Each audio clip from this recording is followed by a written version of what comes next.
அஸ்ஸலாமு அலைக்கும். நான் தண்ணியை பத்தி இப்போ உங்களுக்கு ஒரு ஆச்சரியமான விஷயத்த சொல்றேன்.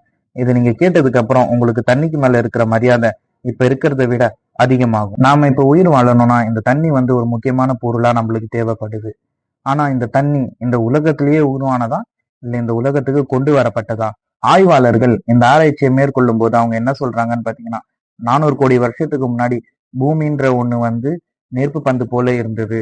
இதுக்கு மேல எந்த திரவ நிலையில இருந்த பொருள் பட்டாலும், அதாவது தண்ணி இன்க்ளூடிங் எந்த ஒரு திரவ நிலை பட்டாலுமே இது நீராவியா மாறுறதுக்கு தான் வாய்ப்பு அதிகம். கேஸா மாறிடும். அதனால இதுல பூமியில தண்ணி உருவாகி இருக்க வாய்ப்பு இல்லை. இந்த கருத்தை சயின்டிஸ்டுகள் சொல்லும் போது அவங்க இன்னொரு கேள்வியை கூடவே கேட்கிறாங்க.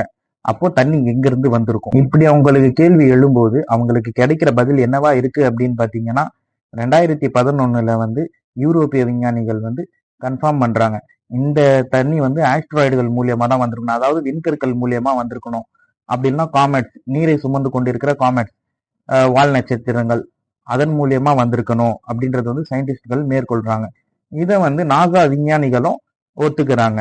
இப்படி பூமிக்கு கொண்டு வரப்பட்ட தண்ணி நம்ம வாழ்க்கையிலும் சரி, இந்த பூமியிலும் சரி ரொம்ப பெரிய மேஜர் ரோல் பிளே பண்ணுது. இப்போ நம்ம உடம்புல பாத்தீங்கன்னா 60% ஆஃப் தண்ணி இருக்கு. நம்மளோட உணவுப் பொருட்களுக்கும் இந்த தண்ணி ரொம்ப அவசியமா இருக்கு. பயிர் நெல் விளையிறதா இருக்கட்டும், இது எல்லாத்துக்குமே தண்ணி தேவைதான். இப்படி தண்ணியை சார்ந்து பல விஷயம் இருக்கும்போது தண்ணி எங்கிருந்து உருவாக்கி இருக்கும்? 20ஆம் நூற்றாண்டுல தான் சயின்டிஸ்டுகள் இந்த விஷயத்தையே கண்டுபிடிச்சிருக்காங்க. ஆனா 1400 வருஷத்துக்கு முன்னாடி குரான்ல அல்லாஹ் சொல்லியிருக்கான், இந்த பூமிக்கு நீரை நாம் அளவுடன் இறக்கினோம். இன்னொரு ஆயத்துல பாத்தீங்கன்னா, நம்ம இந்த பூமிக்கு சுத்தமான தண்ணீரை இறக்கினோம்.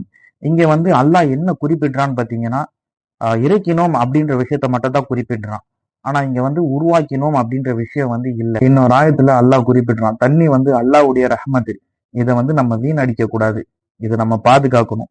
எந்த அளவுக்கு பாதுகாக்க முடியுமோ அந்த அளவுக்கு பாதுகாக்கணும். நம்ம அடுத்த தலைமுறைக்கு இந்த தண்ணியை கொடுக்கணும். பல இடத்துல தண்ணி பிரச்சனை இருக்கு. சுபஹானல்லாஹ், இதை யோசிச்சு பார்த்தாலே என் உடம்பு எல்லாமே புல்லரிக்குது. அந்த அளவுக்கு இது நுணுக்கமான விஷயம்.